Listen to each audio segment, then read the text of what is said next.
दोस्तों, कल एक वीडियो आई थी संदीप माहेश्वरी जी का, जिसको मैं गुरु मानता हूं, अपना भगवान मानता हूं। और उन्होंने कल एक वीडियो बनाया था जिसमें माइंड रीडिंग का बात किया था उन्होंने, कि लोगों की मन की बात अपनी थिंकिंग और लोगों की थिंकिंग कैसे मैच कराना होता है, मैं प्रूव करके दिखाता हूं। तो उन्होंने प्रूव करके दिखाया भी। तो उसी के बारे में मैं थोड़ा सा आपसे डिस्कस करने वाला हूं, आपको बताने वाला हूं कि उन्होंने ये काम कैसे किया। अब ये मत आप सोचिएगा कि मैं उनके खिलाफ ये वीडियो बना रहा हूं या ऐसा कुछ नहीं है। मैं उनको बहुत रिस्पेक्ट करता हूं, वो मेरे गुरु हैं और उनके वजह से या उनके वीडियो से मेरे जीवन में बहुत प्रभाव आया, मैं बदल गया हूं और मैं उनसे बहुत कुछ सीखता हूं। प्रत्येक दिन उनके वीडियोज को देखता हूं और जब भी थोड़ा सा दुखी होता हूं तो उनसे मैं उनके वीडियोज को मैं देख लेता हूं। हालांकि मैं उनको जानता नहीं हूं और ना ही मेरे को वो जानते हैं, लेकिन मतलब एक है ना, एक सिस्टम है, सिस्टम के वजह से हम एक दूसरे को, और मैं क्या, मेरे जैसे लाखों करोड़ों लोग हैं जो उनसे इंस्पायर होते हैं और अपने जीवन में बदलाव करते हैं। तो ये मैंने थोड़ा सा उसमें से ना एक अपने दिमाग से कुछ निकाला है कि उन्होंने कैसे किया। तो अगर आप लोग चाहें तो आप लोग भी इस चीज को सीख सकते हैं, आप भी कर सकते हैं। बहुत आसान है, बहुत आसान है, लेकिन थोड़ा सा समझने वाला है। कि उन्होंने लास्ट में कहा था कि आप अपने आंखें खोलिए और आप लोग एक बड़े एलिफेंट के बारे में सोच रहे हैं। तो उन्होंने ये कैसे प्रूव कर दिया कि सभी लोग एलिफेंट के बारे में ही सोच रहे थे, यही मैं बता रहा हूं। देखिए, ये इसका कुछ रूल होता है, ये कोई जादू नहीं है, जादू नहीं है, आप ये मन से निकाल दीजिएगा। लेकिन सबसे उससे पहले मैं अपने बारे में थोड़ा बता दूं दोस्तों। मेरा नाम राजेश कुमार है और मैं बहुत ज़्यादा पढ़ा लिखा तो नहीं हूँ, 10वीं तक मैंने पढ़ाई किया है। यार मेरे चैनल को कोई सपोर्ट नहीं करता है, तो प्लीज़ आप लोग सब्सक्राइब कीजिए। अच्छा खासा इंसान हूँ यार, मैं कोई बुरा इंसान नहीं हूँ। ये मत सोचिएगा कि ये वीडियोस बना करके और मैं किसी को कुछ कर रहा हूँ, कुछ नहीं, ऐसा कुछ नहीं है। मैं थोड़ा सा जो रूल है ना वो मैं बताना चाहता हूँ कि कैसे ये हो सकता है, कोई भी कर सकता है। तो ज़्यादा ना बातें करते हुए मैं आपको बताता हूँ। उन्होंने कहा कि पहले एक आप नंबर सोचिए, ठीक है। तो आप एक नंबर सोच लीजिए 2 से 10 के बीच में, ठीक है। अब आप जैसे मान लीजिए आपने सोच लिया 5, राइट, आपने सोच लिया 5, अपने मन में आपने एक नंबर सोच लिया 5 और उस नंबर को आप 9 से मल्टीप्लाई कर दीजिए। उन्होंने कहा था एक नंबर पहले सोच लीजिए और उस नंबर को आप 9 से मल्टीप्लाई कर दीजिए। चलो मैं सोच लेता हूं 5 और 5 सोचने के बाद मैं उसको 9 से मल्टीप्लाई करता हूं, यानी 9 पचे 45, ठीक है। अब ये मेरे दिमाग में 2 अंकों का नंबर आ गया जो 45 कहते हैं। अब उस दोनों अंकों को आपस में जोड़ दीजिए, है ना। अब जैसे 45 आया तो ये 2 अंक हो गए, एक 4 हो गया, एक 5 हो गया, और इस दोनों को हम आपस में जोड़ देंगे। उन्होंने ऐसा ही कहा था, तो मैं 4 और 5 को जोड़ दूंगा तो ये हो जाएगा 9, समझिएगा। अब जब ये दोनों को जोड़ने के बाद 9 हो जाएगा तो उन्होंने कहा था कि अब इसमें से कोई भी एक नंबर जो है ना घटा लेते हैं। अब क्या घटाएं, जैसे 2 3 4 5, चलो हम 5 घटा लेते हैं, ऐसा उन्होंने कहा। तो 9 आया जोड़ने पे, अब उसमें से आप 5 घटाएंगे तो आपका बच जाएगा कितना, 4, ठीक है।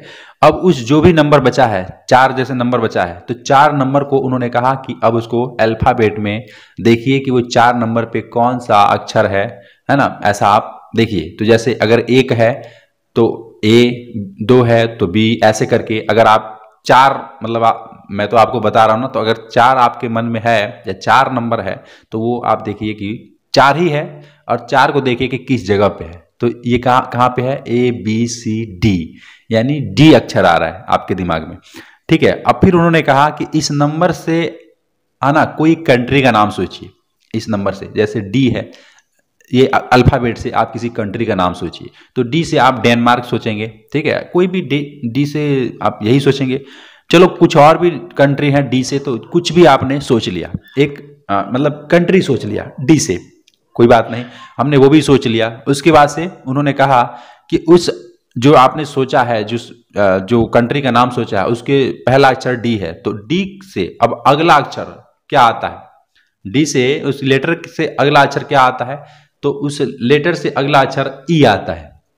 अब जब ई आता है तो ई से आप मतलब मैं बता रहा हूं, वो ये तो नहीं बताए थे कि आप ई आएगा, मतलब उन्होंने बोला कि आप सोच लीजिए कि उसके अगले अक्षर जो भी है उससे आप किसी पशु के बारे में, किसी जानवर के बारे में आप सोच लीजिए, किसी चिड़िया के बारे में मत सोचिएगा। किसी बर्ड के बारे में आप लोग मत सोचिएगा। तो जाहिर सी बात है कि डी आएगा और डी के बाद से ई आता है, तो ई से आदमी एलिफेंट ही सोचेगा। ठीक है, एलिफेंट आपने सोच लिया।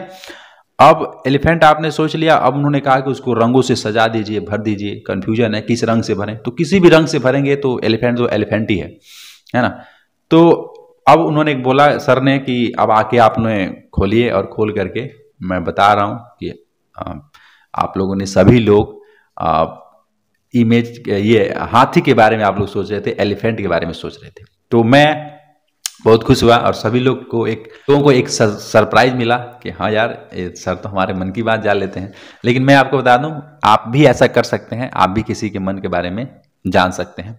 लेकिन पहले ओनर तो सर ही होंगे, क्योंकि सर ने ही सबको बताया है। मैं भी नहीं जानता था, लेकिन थोड़ा सा दिमाग लगाया तो समझ में आया कि इसमें साइंस क्या है।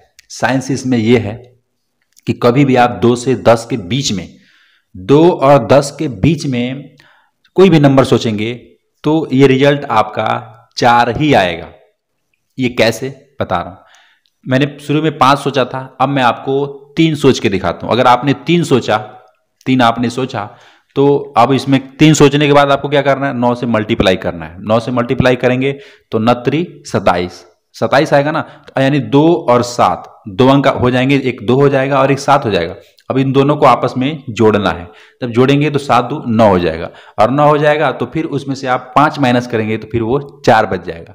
चलिए ये तो समझ गए, 4 बच जाएगा। तो ABCD में अब जब जाएंगे तो चौथा अक्षर क्या आएगा, डी, यानी डी आएगा। अब डी से आप कोई भी कंट्री के मतलब सोचेंगे तो डेनमार्क सोचेंगे, कोई भी कंट्री के नाम सोचेंगे, लेकिन उसके अगले अक्षर से आपको एक पशु के बारे में सोचना है, एक जानवर के बारे में सोचना है। तो आप एलिफेंट ही सोचेंगे, बाकी और कुछ नहीं सोचेंगे। चलो मैं मान लेता हूं, अगर आपने 6 सोचा, अंक मैं बोल रहा हूं 2 से 10 के बीच में आपने 6 सोचा, तो 6 भी सोचेंगे अगर, तो फिर उसको आप मल्टीप्लाई 9 से करेंगे तो 9 छके 54, यानी 2 अंक हो जाएगा 5 और 4। ठीक है, तो फिर उसको आपस में जोड़ेंगे तो वो होगा 9 होगा, फिर आप उसको उसमें से 5 माइनस करेंगे तो फिर वो बच जाएगा 4।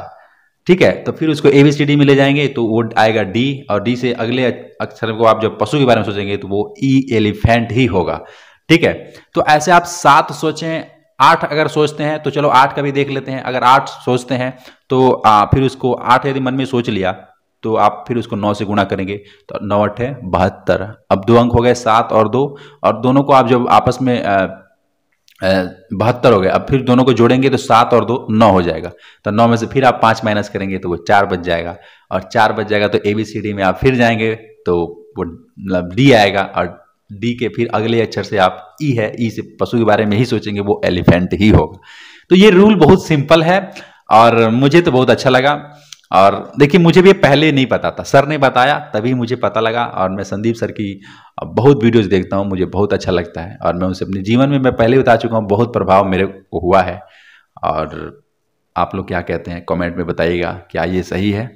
और सर के पास यदि वीडियो ये जा रही हो तो मैं फिर दोबारा कहना चाहूँगा कि सर जिन जीवन में अगर कभी मौका मिलेगा तो मुलाकात मैं आपसे करना चाहूँगा, आपके पैर छूना चाहूँगा, क्योंकि आपके वजह से जो है मेरी ज़िंदगी में बदलाव आया है, बहुत बदलाव आया है। मैं इतने गरीब घर से बिलोंग करता हूँ, लेकिन एक आखिरी उम्मीद थी उस 12 बजे रात को, जो मैं आपकी वीडियोज़ को देखा। और मेरे एक दोस्त है, वो दोस्त ने वो तो मेरे को ये दिया कि ये ले वीडियोज़ टाइम पास कर ले, लेकिन उसके वजह से मैं क्या बताऊँ यार, बहुत बहुत कुछ बदला।